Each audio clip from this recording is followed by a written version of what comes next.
il y a une ville syrienne, Maaloula. Maaloula est une des seules, sinon la seule ville au monde où l'on parle encore araméen. Je rappelle que la Bible, la première version de la Bible était en araméen.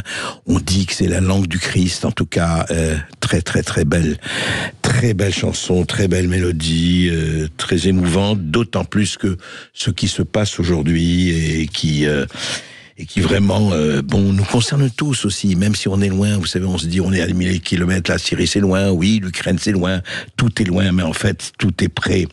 Alors, qu'est-ce qui se passe? On en a parlé hier, et depuis un mois, effectivement, le Ahmed El-Shara, qui est la tête du groupe islamiste Harakat al-Tahrir al-Shams, la HTC, donc il y a eu prise de pouvoir, et puis il y a eu des accrochages à Jablé et ailleurs, et puis il y a eu ces images terribles qu'on a vues entre de massacres de femmes, d'enfants, alaouites, chrétiens, à Tartous, à Latakié et ailleurs, et on voit une situation extrêmement, évidemment, comme d'habitude, extrêmement chaotique, c'est le cas de le dire, et simplement à chaque fois, ce qui est terrible, c'est que il y a des morts, des femmes, des enfants, des civils aussi, pas seulement des militaires qui meurent, et on se dit mais comment arrêter ça? À chaque fois c'est la même chose, et à chaque fois on se dit oui, on est loin. Non, on n'est pas loin, on n'est absolument pas loin, et donc si vous voulez, on veut en parler, et je voudrais d'abord remercier Mère Agnès Mariam Delacroix. Bonjour mère. Bonjour ma mère. Bonjour. Bonjour. Vous êtes... Dans la voiture. Oui. Bonjour, et vous êtes supérieur du monastère Saint-Jacques le Mutilé en Syrie. Et justement, vous avez écouté déjà hier, vous avez parlé effectivement dans les médias. Et la chose que je voulais vous dire d'abord, parce que ça m'a frappé cela, ma mère, vous avez dit, écoutez, nous... on ne compte plus que sur 2 personnes aujourd'hui et sur personne d'autre. On compte sur Trump et Poutine. Qu'est-ce que vous avez voulu dire par là? D'abord, j'ai beaucoup aimé votre introduction. Merci, Monsieur Berkoff. Ben, écoutez, c'est la moindre des choses. Oui, dans l'Évangile, n'est-ce pas, nous apprend à être perspicace. On regarde l'adversaire, et si on ne peut pas faire face à l'adversaire, il faut faire des négociations.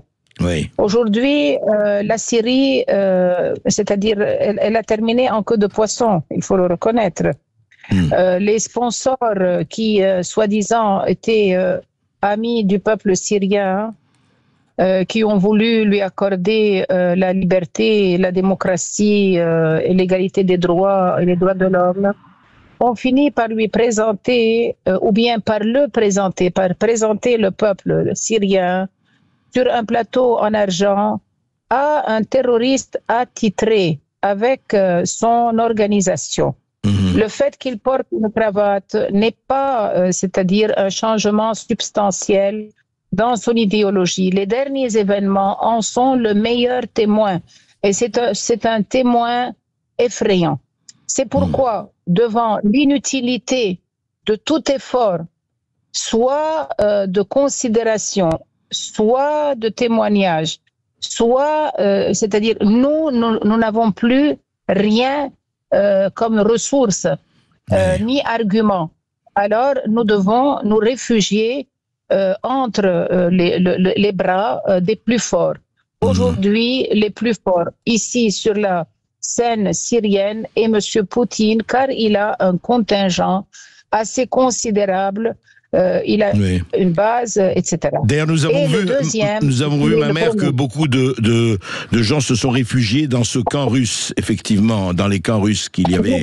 Nous allons maintenant les visiter. Oui. Je suis donc sur l'autoroute entre Tartous et Latakié, et donc très proche de la base de Khomeini. Nous sommes dans un état de génocide organisé, Monsieur Berkoff. Il ne s'agit pas maintenant d'une insurrection qu'on est appelé à abattre.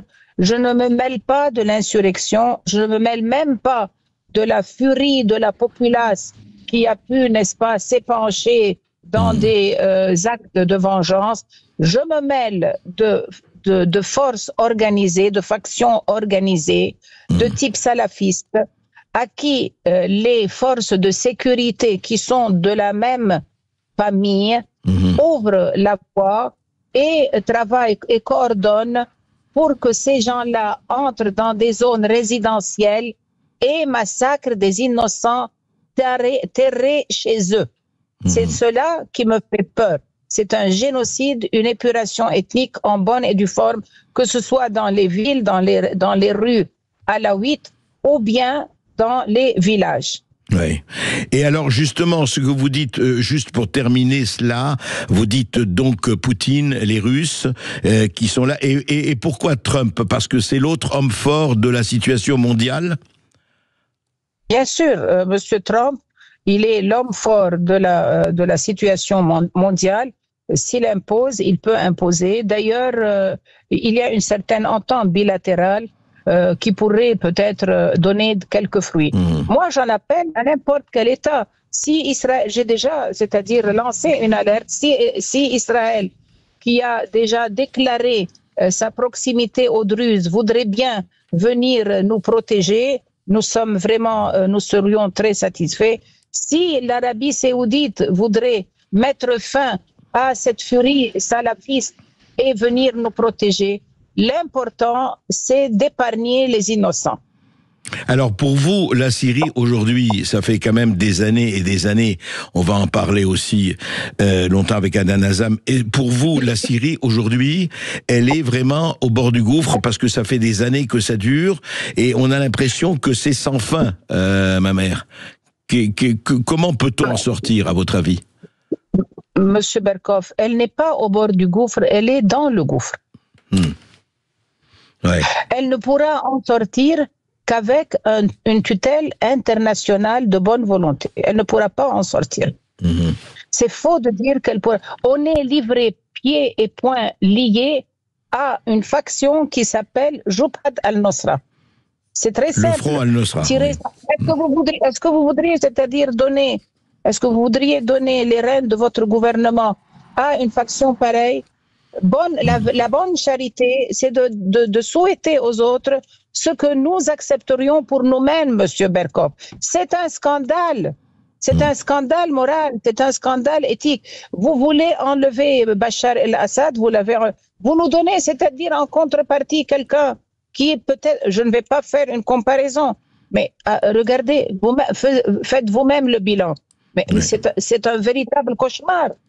Et la preuve, écoutez, lui, peut-être qu'il a de bonnes intentions, tout ce qu'il a dit, c'était vraiment très bien fait, il a été très bien, peut-être, conseillé. Oui, conseillé. Mais regardez les fruits. On ne parle que de confession. Quand je passe ici par des barricades, vous savez qu'est-ce qu'on me pose comme question? Vous êtes alaouite ou bien sunnite? C'est-à-dire, c'est un État islamique, religieux, pas religieux, ce n'est même pas religieux, c'est islamiste, c'est-à-dire c'est un État apartheid, c'est discriminatoire. C'est ça la révolution. Oui, en tout cas, écoutez, on comprend votre courage, on comprend tout ce qui se passe. Ce qui est terrible, c'est que effectivement, ici et là, des morts pour rien, enfin des morts pour des conflits d'intérêts ou des conflits communautaires ou des conflits de pouvoir. C'est terrifiant. Merci. Je dois dire une chose. Je remercie les Français de bonne volonté, les nobles Français de souche, comme M. François Fillon, comme l'ex-sénateur Pozzo di Borgo, qui nous ont donné leur attention et qui ont lancé une véritable campagne de sensibilisation à la France. La France devrait être plus proche du Levant. Surtout qu'elle l'a été pendant des années. Elle l'a été pendant des années, effectivement. Où est la France? Oui. Et donc, vous n'êtes pas tout à fait... Avec la bougie. Oui, et vous n'êtes pas tout à fait d'accord avec ceux qui sont allés tout de suite féliciter le nouveau régime. Il y a eu aussi cela, mais c'est une autre histoire encore. Merci, ma mère. Merci pour votre intervention et vos éclaircissements. Merci, Monsieur Berkoff. On va discuter, on va encore parler de cela après une courte pause et on va continuer à parler de la Syrie avec Adnan Azam, qui est écrivain, qui est essayiste, qui est franco-syrien et qui connaît très très bien le pays pour avoir une description plus générale encore de cela. Et vous avez vu, c'est quand même terrifiant quand il se passe cela et que nous sommes là en spectateurs et en se demandant ce qu'il faut faire. À tout de suite. Sud Radio Berkov dans tous ses états, midi 14h. André Berkov. Et nous sommes toujours, en Syrie, mais en Syrie, c'est pas loin d'ici. C'est très près d'ici. Et moi, je me rappelle lors d'une visite en Syrie, je vais vous rappeler, quand il y a eu l'embargo, en 2010 ou 2011, avec la Syrie, rupture des relations diplomatiques, etc. Moi, je me rappelle, je vous ai juste un souvenir personnel très rapide avant de donner la parole à Adnan Azam. C'est que je me rappelle que j'avais visité le lycée français de Damas et qu'il n'y avait plus un seul livre, un seul journal, etc. Et que les Français avaient abandonné le terrain, avaient abandonné la partie. Et je me dis que même si on s'en prend de parti pour ou contre, évidemment qu'il y a eu des dictateurs et des dictatures sanglantes, etc.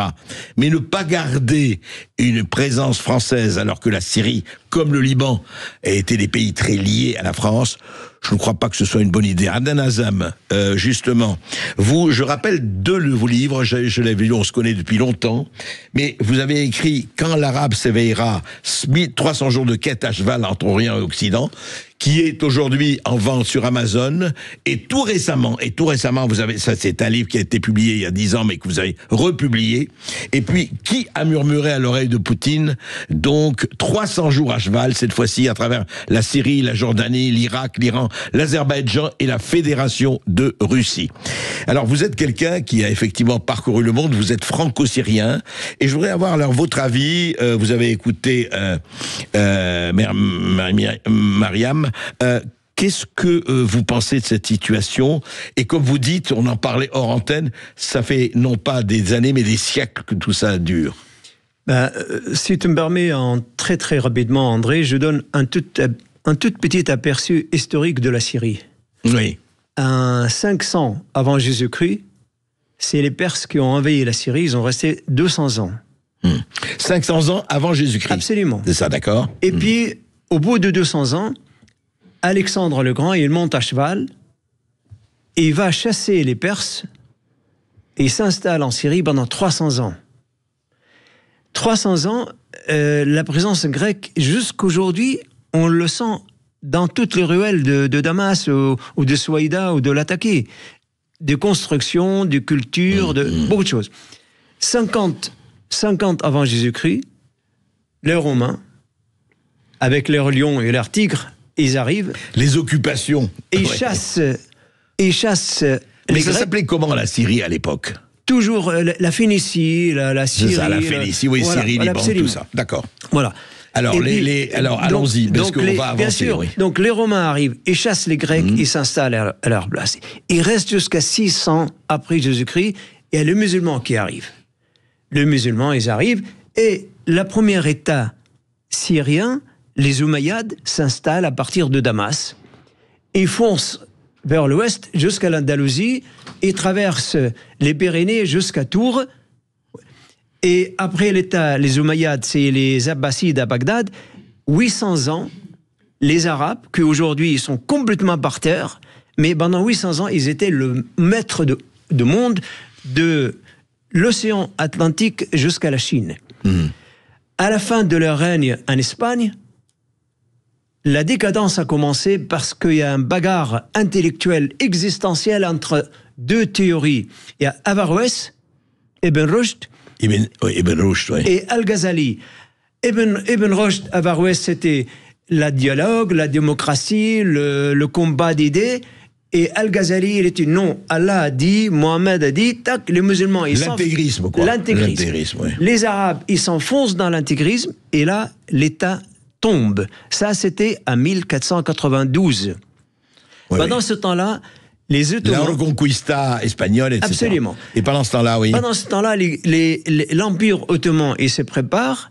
En 1517, il rentre en Syrie et il reste 400 ans en Syrie. Pendant 400 ans, Les Arabes, ils étaient complètement endormis, hors de l'histoire, totalement enfermés. 4 siècles, oui. 4 siècles. C'est important de rappeler ça. Oui. Ils n'ont même pas entendu parler de la révolution industrielle en Europe. Ils étaient complètement hors champ. Et on arrive aux Premières Guerres mondiales. Et là, L'Empire ottoman s'effondre, etc. J'arrive au vrai maître du monde, les anglo-saxons. Et pour exprimer ça, je dis, il y a une parole qui dit, les hommes sont gouvernés, l'humanité est gouvernée par des hommes et par des anglo-saxons. C'est comme si les anglo-saxons, ils font pas partie de l'humain. Exagéré, ça, un peu, Adnan.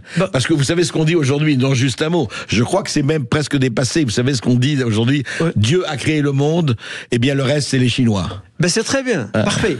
Donc les Anglais, ils envoient Laurence d'Arabie à la Mecque, et il dit au shérif, allez, on va combattre les Ottomans, on vous donne votre indépendance. 1918, la guerre mondiale termine, on dit aux Arabes, finalement, vous êtes encore jeunes, vous ne pouvez pas vous gouverner vous-même, on va vous gouverner. Et là, il y a le partage Sykes-Picot. Là aussi, il y a le promesse Balfour pour créer un État juif, donc en Palestine. Et là, ça commence le vrai histoire. Juste quelques années avant, il y avait la guerre de croisade qui commençait en 1095. Oui, sauf que, alors non, juste pour revenir au monde moderne. Alors, il y a eu quand même un autre réveil qui est, on peut penser ce qu'on veut, c'est qu'en 1928, Hassan el-Banna fonde les Frères musulmans. Mais ça, il y a eu le retour de l'islamisme. Ça, c'est très récent, absolument. Ouais. Et donc, le cauchemar dans lequel la Syrie, si j'arrive à ta question, le cauchemar de la Syrie aujourd'hui a commencé en 1095, quand les croisés, ils ont affranchi la frontière de la Syrie à Antioche, qui fait partie aujourd'hui de la Turquie, parce que la France a offert Antioche et Escandron à la Turquie. Et c'est là la vraie bataille a commencé. Vous savez, donc il y a plus de 1200 ans, quoi. Absolument, 1000 ans, exactement. 1000 ans, pour que les croisades puissent rentrer à l'intérieur de la Syrie, ils étaient obligés de faire tellement entrer la Syrie, faire tellement de crimes des jeunes enfants fait chrétiens orthodoxes, juste parce qu'ils ont voulu résister à l'invasion européenne qui s'est fait appeler croisade, qui n'ont absolument rien à voir avec la croisade. Et Chateaubriand, il l'a dit d'ailleurs, c'est naïf de croire qu'on a été là-bas pour sauver l'église de nativité de main de musulmans. On était pour contrôler Jérusalem et Damas. Mais le Fatah Arabi, elle n'était pas non plus douce et légère. Mais bien entendu, je suis totalement partiel. Je ne veux pas dire... Je raconte l'histoire. Je ne suis pas en train de dire que les Arabes sont gentils et les Européens, ils sont méchants. Non, et puis les Arabes, il y a différents Arabes. Mais et donc aujourd'hui, c'est la continuité des batailles depuis 1000 ans jusqu'à aujourd'hui, des occupations en occupation, et jusqu'à 2011, où ce fameux printemps arabe commençait. Le printemps arabe, ce n'est qu'un gladia inventé dans la tête des Américains pour combattre... Vous voulez dire, il n'y a jamais eu de printemps arabe? Non, absolument pas. Oui, mais est-ce qu'il n'y avait pas... Attendez, non mais c'est intéressant, juste. Il n'y avait pas en Nanazam des peuples... Absolument pas. Non mais... Il n'y avait pas... Qui serait... Parce qu'il faut... Américains... Il y avait des peuples et il y avait des dictateurs intérieurs qui reprimaient leur peuple et qui se mettaient de l'argent dans les poches. Vous le savez, c'est pas à vous que je vais apprendre ça. Non, bien sûr. Un dictateur, ça existe. Un autocrate. Ça a toujours existé. Oui. Mais le peuple ne se lève jamais sans soutien extérieur, sans soutien financier, sans soutien idéologique. Donc c'était Obama, c'était Hillary Clinton, c'était Zbigniew Brzezinski, c'était tous ces gens-là qui veulent absolument... En fait, il y a une guerre organisée tous les 15 ans en Orient. Oui, le nation building, ce qu'ils appelaient. Exactement, depuis 1000 ans jusqu'à aujourd'hui. J'ai compté 3 millions d'enfants, André, 3 millions d'enfants depuis 2011 jusqu'à aujourd'hui n'ont jamais eu ce qu'on appelle une vie d'enfant. C'est-à-dire, 1 an, 2 ans après leur naissance, ils deviennent tout de suite adultes. Ouais. Parce que ils se sont grandis avec les bombes sur leur tête, avec le manque d'eau, d'électricité. Je me rappelle marcher dans ma ville natale, Souaïda, dans le sud de la Syrie. La nuit est tombée parce qu'il n'y a pas d'électricité.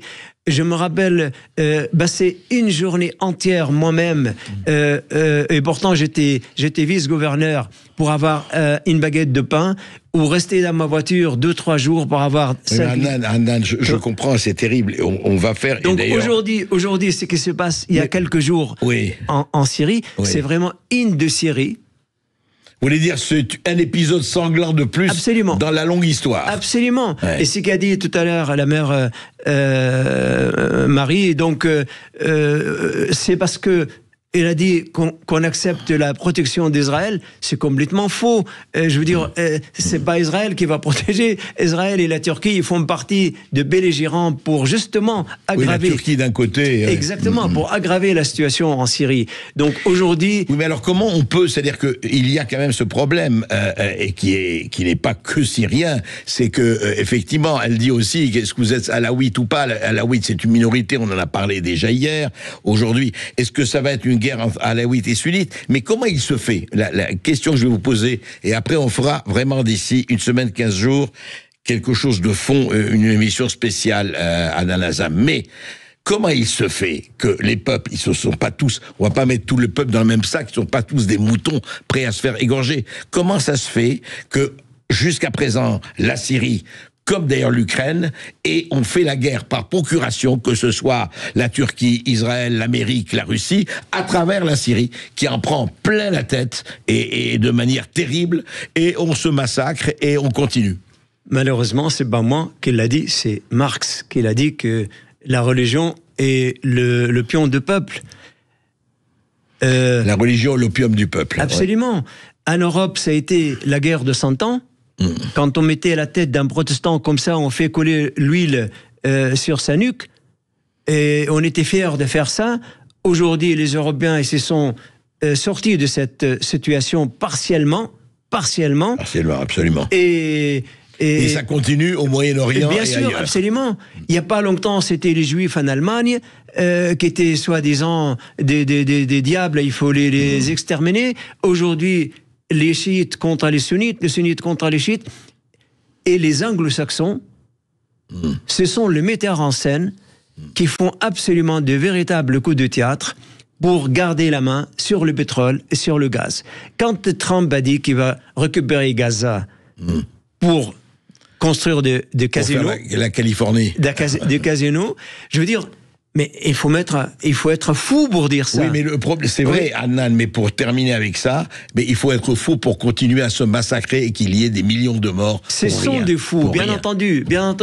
Mais comme si on demande aux Français de vendre Verdun à Donald Trump pour construire des casinos sur Verdun. À mon avis, il ne fera pas ça. Non, mais donc, je comprends. Donc la guerre va continuer en Syrie. Ouais. Ce n'est pas fini, parce que la Turquie et Israël, qui ont coopéré ensemble pour faire tomber Assad, aujourd'hui, ils sont devenus tellement proches géographiquement, et commencent à avoir des conflits d'intérêts. Donc maintenant, la guerre, c'est entre la Turquie et Israël, pour savoir qui va chasser. On a utilisé la Turquie... Ils vont faire à Yalta ensemble pour essayer de se partager la population. C'est-à-dire, on a utilisé, le dernier mot que je veux dire, on a utilisé l'Iran et Israël pour chasser, on a utilisé la Turquie et Israël pour chasser l'Iran. Maintenant, je ne sais pas qui on va utiliser pour chasser soit la Turquie, soit Israël. Donc, toujours les conflits d'intérêts, les conflits des grandes puissances. Bien sûr. C'est vrai, il faut rappeler l'histoire. Absolument. Merci à Nanazam. Je rappelle vos livres. Qui a murmuré à l'oreille de Poutine? C'est trouvable chez Amazon. Et quand l'arabe s'éveillera, alors il faudra encore attendre un peu. 1300 jours de quête à cheval entre Orient et Occident. Merci à Nanazam.